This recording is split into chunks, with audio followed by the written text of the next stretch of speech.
ఇప్పుడు ఈ రెండు పార్టీలో ఉన్నటువంటి నాయకులు కానీ కార్యకర్తలు కానీ కింది స్థాయిలో ఉన్నటువంటి లే పీపుల్ అంటే సామాన్యులు కూడా బీసీలందరూ కూడా వన్ సైడ్ ఓటింగ్ జరిగిందండి. దాంట్లో అనుమానం లేదు.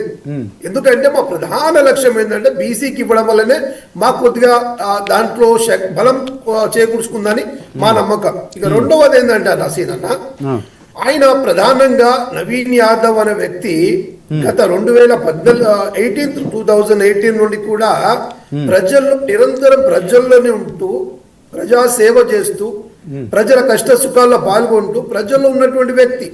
కొంతమంది ఏంటంటే ఇప్పుడు ఉదాహరణకు బీజేపీ క్యాండిడేట్ పెట్టినారండి, ఏం పేరండి, దీపక్ రెడ్డి, లంకా దీపక్ రెడ్డి అనే వ్యక్తిని పెట్టినారు. ఎన్నికల సమయంలో క్యాండిడేట్ పెట్టినారు అక్కడ.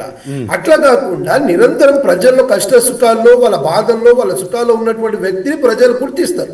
స్థానికుడు, బీసీ, బహుజన బిడ్డ.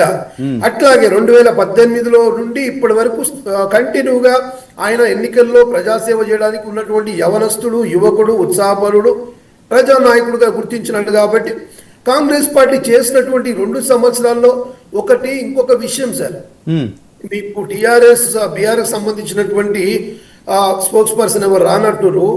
ఇది ప్రభుత్వ రెఫరెండం గాని కేటీఆర్ గారు యూసుఫ్ కూడా పబ్లిక్ మీటింగ్ లో కార్నర్ మీటింగ్ లో చెప్పినాడు. మరి ఇప్పుడు ఈ పబ్లిక్ రెఫరెండం కింద అంటే ఖచ్చితంగా ఇది కాంగ్రెస్ పార్టీ విజయం. అంటే కాంగ్రెస్ పార్టీ బ్రహ్మాండంగా ఇచ్చినటువంటి హామీలు నెరవేరుస్తూ బ్రహ్మాండంగా ప్రజా పాలన